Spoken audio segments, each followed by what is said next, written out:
مولاي صل وسلم دائما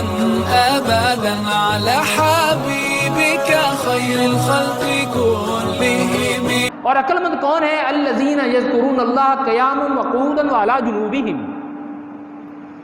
کہ وہ کھڑے ہوں تو تب بھی خدا کو یاد رکھتے ہیں، وہ بیٹھے ہوئے تو پھر بھی خدا کی یاد میں رہتے ہیں، وعلی جنوبہم، اور اپنے پہلوؤں پر بھی وہ خدا کو یاد کرتے ہیں، یتفکرون فی خلق السماوات والارض، اور ان کی یہ شان ہوتی ہے جب ان کو دیکھو تو وہ زمین و آسمان کی تخلیق میں فکر کرتے ہیں، ربنا ما خلقت ھذا باطلا، اور جب وہ کائنات میں فکر کرتے ہیں تو کس میں کوئی ایک چیز بھی ساری کائنات میں ان کو فضول محسوس اور دکھائی نہیں دیتی، اور جب وہ ساری کائنات میں غور کرتے ہیں تو کہتے ہیں سبحانکا فقنا عذاب النار،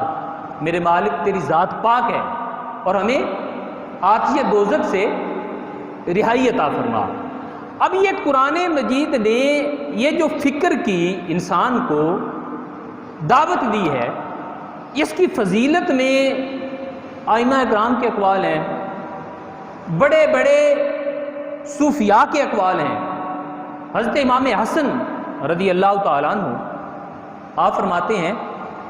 کہ اگر کسی شخص نے ایک ساعت، ایک گھڑی فکر کی تو اس ایک گھڑی کی فکر جو ہے وہ ساری رات کی عبادت پہ فضیلت رکھتی ہے۔ ایک طرف ایک آدمی بے فکری میں عبادت میں مصروف ہے اور نماز میں کھڑا ہے اور توجہ نہیں ہے، نوافل پڑھ رہا ہے، مشین چل رہی ہے، مگر ان نوافل کا وجود پہ اثر کوئی نہیں ہے۔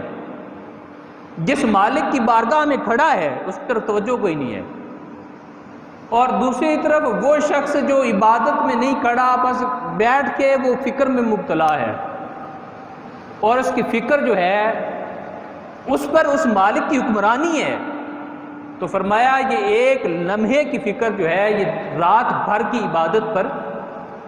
فضیلت رکھتی ہے۔ حضرت ابراہیم بن ادم آپ بہت کم بولتے تھے، اکثر غور و فکر میں بیٹھے رہتے تھے۔ ان سے کسی نے پوچھا کہ حضور آپ کم بولتے ہیں اور ہر وقت سوچتے رہتے ہیں، یہاں پر ایک بڑی اہم بات ہے جو پیغام آپ کے لیے، میرے لیے، ہم سب کے لیے ہے۔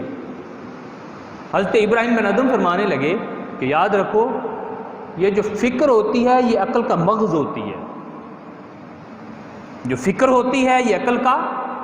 مغز ہوتی ہے، اور یاد رکھیں کہ جب تک کسی بھی پھل کے اندر اس کا جوہر نہیں ہوتا تو اس کی قدر و قیمت بھی نہیں ہوتی۔ ہم بازار میں جاتے ہیں، ہمیں ایسے پھل ملتے ہیں جو پلاسٹک کے بنے ہوئے ہیں، ہم اس کو کبھی کھائیں گے نہیں، چاہے ان کا حسن جتنا زیادہ ہو۔ ہمیں بہت ساری ایسی چیزیں ملتی ہیں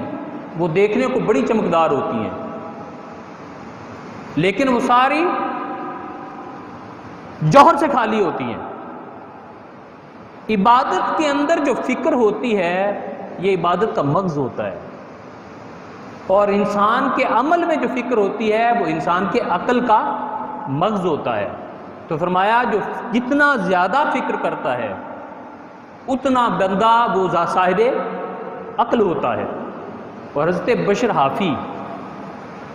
آپ کا بڑا مقام ہے، حافی کا معنی ہوتا ہے ننگے پاؤں، یہ جوتا نہیں پہنتے تھے، بشر حافی ننگے چلتے تھے۔ ایک دفعہ ان کی بہن حضرت امام مالک کے پاس آئی اور آ کے کہنے لگی کہ حضور میں آپ سے ایک مسئلہ پوچھنا چاہتی ہوں، فکر کی پختگی کیا ہوتی ہے؟ میں کہنا کہ فکر آلودہ ہو جائے تو کردار آلودہ ہوتا ہے، پھر کمپنی آلودہ ہوتی ہے، اور پھر سارا کا سارا انسان برباد ہو جاتا ہے۔ جب فکر پاک ہوتی ہے تو پہلے انسان کی سوچ بدلتی ہے، پھر اس کی کمپنی بدل جاتی ہے، پھر اس کا ٹارگٹ بدل جاتے ہیں، اس کی منزل بدل جاتی ہے، اور بالآخر جا کے نتائج بھی مختلف ہو جاتے ہیں۔ حضرت بشر حافی کی بہن تھی، امام مالک رحمۃ اللہ علیہ کے پاس آئی اور آ کے پوچھنے لگی کہ حضور میں رات کو اپنے گھر میں چرخہ کاٹتی ہوں، میرا اپنا چراغ جل رہا ہوتا ہے، اس دوران باہر سے شاہی قافلے گزرتے ہیں، انہوں نے بڑی بڑی شمعیں روشن کر رکھی ہوتی ہیں، میرا چراغ بھی جل رہا ہوتا ہے مگر اس دوران اس قافلے کی روشنی بھی میرے چرخے پہ پڑتی ہے، چرخہ کاٹتے ہوئے کچھ میرا سوت جو ہوتا ہے وہ اس روشنی میں کاٹا جاتا ہے جو شاہی قافلے بازار سے گزر رہے ہوتے ہیں۔ تو مسئلہ یہ پوچھنا ہے کہ اس روشنی کے درمیان اس وقت میں جو میں سوت کاٹتی ہوں اس کی آمدن میرے لیے حلال ہے یا حرام ہے؟ اس رزق کو استعمال کرنا میرے لیے حلال ہے یا حرام ہے؟ تو امام مالک رحمۃ اللہ علیہ فرمانے لگے کہ خاتون مسئلہ بعد میں بتاؤں گا، پہلے مجھے یہ بتا کہ بشر حافی کی بہن تو نہیں ہے؟